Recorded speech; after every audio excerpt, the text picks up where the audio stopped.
आप सभी दर्शकों को हेमंत कुमार मिश्रा का प्रणाम स्वीकार हो। आइए जानते हैं शगुन शास्त्रियों ने उल्लू पक्षी के संबंध में क्या मत रखते हैं। शगुन शास्त्रियों का मानना है कि उल्लू का बाईं ओर बोलना और दिखाई देना शुभ रहता है। प्रवासी के पीछे की तरफ दिखाई दे तो काम में सफलता मिलती है, लेकिन दाहिने देखना और बोलना अशुभ फल रहता है। यदि कोई उल्लू रात्रि में यात्रा कर रहे व्यक्ति को होम होम की आवाज करता मिले तो शुभ फल मिलता है। यदि इसी प्रकार की ध्वनि यह फिर करता है तो उसकी इच्छा रमण करने की होती है। यदि कोई उल्लू किसी के घर पर बैठना प्रारंभ कर दे तो वह घर शीघ्र ही उजड़ जाता है। यदि किसी घर की छत पर बैठकर वह बोलता है तो उस घर के स्वामी अथवा परिवार के सदस्य की निश्चित रूप से मृत्यु होती है। यदि किसी के दरवाजे पर उल्लू 3 दिन तक लगातार रोता है तो उसके घर में डकैती पड़ती है। आप सभी दर्शकों को हेमंत कुमार मिश्र का प्रणाम स्वीकार हो। आइए जानते हैं नीलकंठ पक्षी के संबंध में शगुन शास्त्रियों का क्या मत है। कोई व्यक्ति यात्रा कर रहा हो और उसे अपनी दाहिनी ओर नीलकंठ दिखे अथवा उसका शब्द सुनाई दे तो उसकी यात्रा सदैव फलदायी होता है।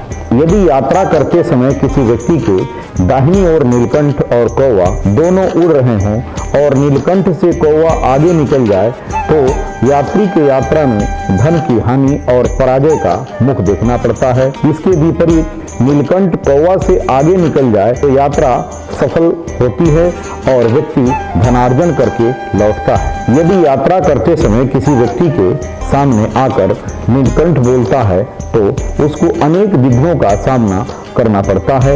यदि वह शांत स्वर में आवाज करे तो विपरीत फल मिलते हैं। आप सभी दर्शकों को हेमंत कुमार मिश्र का प्रणाम स्वीकार हो। आइए जानते हैं तीतर पक्षी के संबंध में शगुन शास्त्रियों का क्या मत है। यदि तीतर पीछे की तरफ बोलकर दाहिने ओर आकर बोलता है तो अभिष्ट सिद्धि कराता है और पीछे से बोलता बाईं ओर आता है तो कार्य में सफलता नहीं मिलती। यदि किसी शकुनार्थी को प्रवास करते समय तीतर उच्च स्वर में आवाज करता दिखाई दे तो उसे अपने कार्य में सफलता मिलती है। यदि आकाश की ओर मुंह करके आवाज करता हुआ तीतर दिखाई दे तो धन हानि होता है। यदि किसी प्रवासी के बाईं तथा दाहिनी ओर दोनों तरफ तीतर बोलता है तो यह उत्तम शकुन माना जाता है। आप सभी दर्शकों को हेमंत कुमार मिश्र का प्रणाम स्वीकार हो।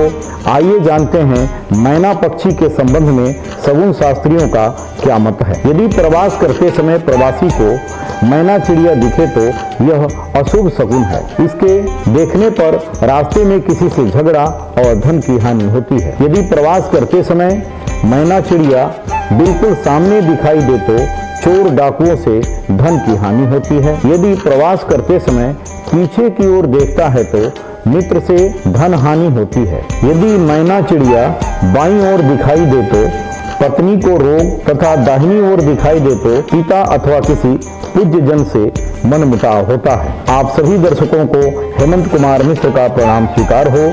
आइए जानते हैं शगुन शास्त्रियों ने मोर पक्षी के संबंध में अपना क्या विचार रखा है। यदि प्रवास कर रहे व्यक्ति को मोर देखकर एक बार बोलता है तो धन की प्राप्ति, 2 बार बोलता है तो स्त्री सुख, 3 बार बोलता है तो राजदंड का भय, 4 बार बोलता है तो दुर्घटना का भय, 5 बार बोलता है तो कार्य सिद्धि की सूचना देता है। यदि मोर पक्षी भूख से पीड़ित होकर अथवा डर कर और बाईं ओर आकर बोलता है तो प्रवास कर रहे व्यक्ति को निष्ठान की प्राप्ति होती है। आप सभी दर्शकों को हेमंत कुमार मिश्र का प्रणाम स्वीकार हो।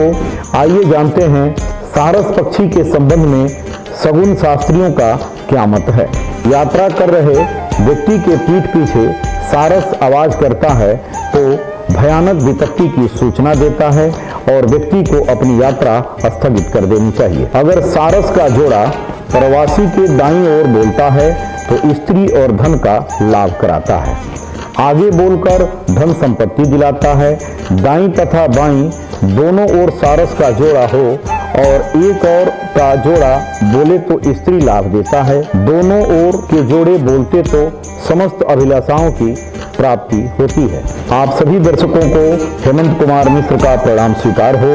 आइए जानते हैं कि हंस पक्षी के संबंध में सगुन शास्त्रियों का क्या मत है। प्रवास करते समय हंस के बोलने के भिन्न भिन्न फल मिलते हैं। जैसे एक बार बोले तो चोरी का भय, 2 बार बोले तो धन की प्राप्ति, 3 बार बोले तो दुर्घटना का भय, 4 बार बोले तो किसी से झगड़ा और 5 बार बोले तो राज्य में सम्मान मिलता है।